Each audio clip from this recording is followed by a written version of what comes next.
मनन, आपने कहा कि हमें बातचीत से जितनी सुलह कर सकते हो उतनी हमें करनी चाहिए, पर मान लो कि कोई फिजिकल बनना चाह रहा है या बनने वाला है, वी नो कि हमें पता है कि नेक्स्ट 5-6 सेकंड्स में ये हम पर हावी होने ही वाला है, हमें एक आध पड़ने ही वाली है।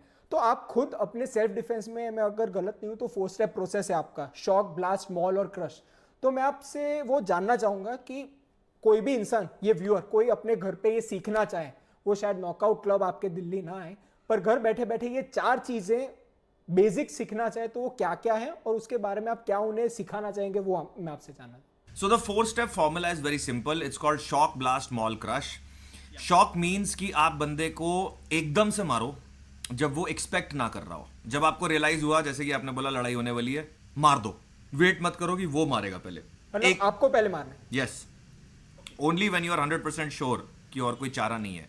कानून भी यही बोलता है, मॉरल्स भी यही बोलते हैं, and me as the teacher is saying the same thing. तभी मारना है जब और कोई चारा नहीं है, बट सामने वाले के मारने की वेट मत करो, तुम मारो पहले। That's called shock. ब्लास्ट का मतलब है एक बार मारने के बाद रुकना नहीं है, मारते जाओ पूरी स्पीड से और पावर से, जब तक कि थ्रेट न्यूट्रलाइज नहीं हो जाती। मॉल एंड क्रश जो हैं, ये वर्स्ट केस सिनारियोज में यूज करने होते हैं। मॉल का मतलब होता है कि बंदे के फेशियल स्ट्रक्चर्स को पूरा फाड़ देना, थ्रोट को क्रश कर देना, आंखें फाड़ देना। और ये मैं इतनी जल्दी सिखाता भी नहीं हूँ किसी को। अब I will only teach this अगर मैं बंदे को जानता हूँ पर्सनली, मैं तभी सिखाता हूँ, क्योंकि ये बहुत डेंजरस है। You can kill a person in a few seconds if you know this. So ये मॉल हो गया। And similarly crush is also, crush means कि when you need to make sure ये दोबारा उठे ना। मान लो होम इन्वेजन है, 3 बंदे मेरे घर में घुस गए, अब मैं पहले बंदे को मार रहा हूँ, मैं ये चांस नहीं ले सकता कि ये अभी तो चलो गिर गया मेरे 4-5 मुक्के खा के, लेकिन while I am dealing with the other 2 people ये साला पीछे से खड़ा हो गया, फिर क्या होएगा। तो crush is for those situations. तो वन एग्जाम्पल ऑफ क्रश में क्या करना होता है इज अ स्टॉम्प किक, जो हर स्पोर्ट में इलीगल है। एमएमए में इलीगल है, मुआय थाई में, ऑलमोस्ट हर स्पोर्ट में इलीगल है। इस स्टॉम्प किक इज बेसिकली बंदा लेटा हुआ है, तुम ऊपर से नीचे दबाते हो उसके सर को किक मार के, फुटबॉल क्रश करते हो तुम सीधा। तो that can obviously have serious consequences, that can kill a person, that can paralyse a person. तो वो सिचुएशन देख के होता है, वो तुम्हारी कॉलेज की लड़ाई में तुम्हें कभी भी नहीं करना चाहिए, राइट। बट लेकिन अगर तुम इतने एक्सट्रीम सिनेरियो के लिए तैयार हो रहे हो तो फिर कॉलेज वॉलेज की लड़ाइयाँ बहुत छोटी लगने लग जाती हैं। This is my principle in life कि अपनी वॉरियर एनर्जी, अपने वॉरियर स्पिरिट को इतने हाई लेवल तक ले जाओ कि जो तुम्हारी अभी की जंग हैं, जो अभी की चीज़ें हैं, वो बहुत छोटी लगने लगें। सो ये है हमारा 4 स्टेप फॉर्मूला। अब आपने शायद डॉन रीमेक देखी होगी एसआरके की, उसमें काफी अच्छी पंचलाइन थी कि इंसान के शरीर में 36 ऐसी जगह हैं कि जहां तरीके से मारा जाए तो उसकी मौत भी हो सकती है। वो आई थिंक 36 बुबीशी पॉइंट्स ऑफ कॉन्टैक्ट की बात कर रहा था, कॉम्बैक की बात कर रहा था। तो इंसान के शरीर में ऐसे कौन से हॉटस्पॉट्स हैं या फिर ऐसे वल्नरेबिलिटी स्पॉट्स हैं जहां तरीके से माना जाए, देन एक ब्लो ही काफी रहेगा। वो मैं आपसे जानना चाहूंगा, क्योंकि आपने जो शॉक का, तो शॉक में मुझे लगता है शायद वही होगा कि एकदम एक वल्नरेबिलिटी वाला इस हिस्से में हमें उसे ज्यादा मारना है।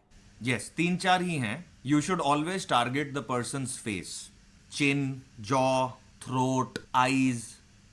ये जो एरिया है ये बेस्ट एरिया है टारगेट करने के लिए, ओके।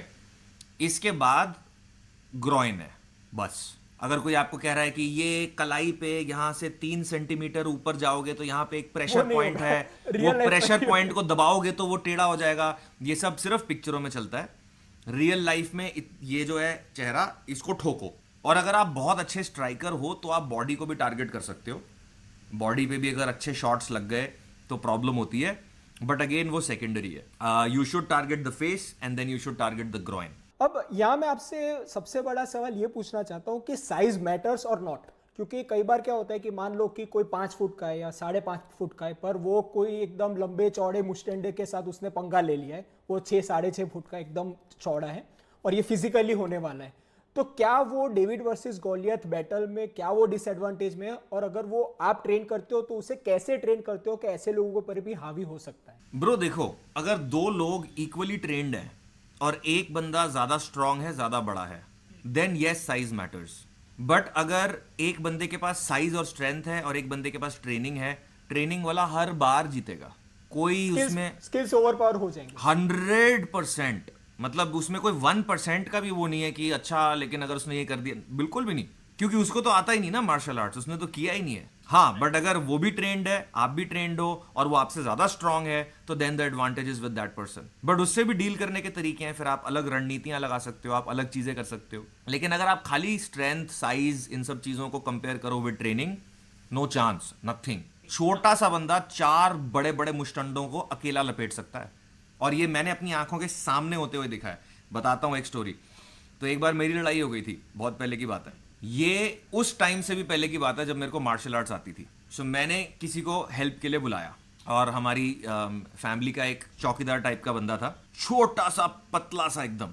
जिनसे मेरी लड़ाई हुई थी वो 2 मुष्टंडे थे जो मेरे पीछे भाग रहे थे, और मैं आगे भाग रहा था। एकदम मूवी का सीन था, मैं भाग रहा हूँ, 2 बंदे मेरे पीछे भाग रहे हैं। तो वो छोटा सा चौकीदार आया, और उसने कभी फॉर्मल ट्रेनिंग नहीं करी है मार्शल आर्ट्स की, लेकिन वो चौकीदार था तो उसने हाथ पैर चलाए हुए हैं, उसकी लड़ाइयां हुई हैं। उसने वो दोनों मोटे बंदों को इतनी स्पीड से मारा ना कि एक तो नीचे ही बैठ गया सड़क पे ऐसे अपना सर पकड़ के, और पता नहीं उसने हाथ में क्या चप्पल ली हुई थी अपनी या ईंट ली हुई थी, और वो पटापट पटापट पटापट मार ही जा रहा है दोनों को, कभी इसको मार रहा, कभी उसको मार रहा है। एक तो सांड ऐसे बैठ गया नीचे। Training will always win over size and power.